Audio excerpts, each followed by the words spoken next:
Viewers, ఈ రోజు 50 కిలోల చికెన్ కర్రీ అయితే చేస్తున్నా. ఎట చేస్తున్నా చూద్దాం రండి. ఫస్ట్ అయితే చికెన్ ని శుద్ధంగా కడుక్కుందాం. ఫస్ట్ సరిపడంత నూనె పోసుకుందాం. ఇప్పుడు చెక్క, మొగ్గ, లవంగా, బిర్యానీ మసాలా అయితే వేసుకుందాం. వీటితో పాటు ఎర్రగడ్డలు కూడా పోసుకుందాం. పచ్చిమిర్చి, ఇప్పుడైతే అల్లం పేస్ట్ పోసుకుందాం.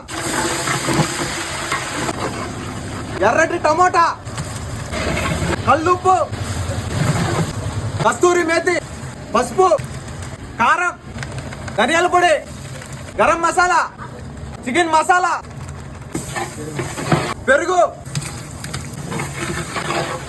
కొద్దిగంత కొత్తిమీర, కొద్దిగా పుదీనా, స్పెషల్ మసాలా, కట్ చేసుకున్న నిమ్మకాయలు పిండుకుందాం. శుద్ధంగా ఉప్పు పసుపు వేసుకున్న చికెన్ అయితే వేసుకుందాం. మూత పెట్టుకుని అరగంట సేపు ఉడకనిచ్చుకుందాం. ఇంట్లో దంచుకున్న స్పెషల్ మసాలా, లైట్ గా గరం మసాలా, లైట్ గా చికెన్ మసాలా, కొద్దిగా కొత్తిమీర, కొద్దిగా పుదీనా. చికెన్ కర్రీ అయితే రెడీ అయిపోయింది. ఈ కర్రీని రైస్ లో వేసుకొని టేస్ట్ చేద్దాం. పలావు చికెన్ గ్రేవీ చూస్తుంటే నోరు ఊరుతుంది. ఎట్టుందో తిందాం.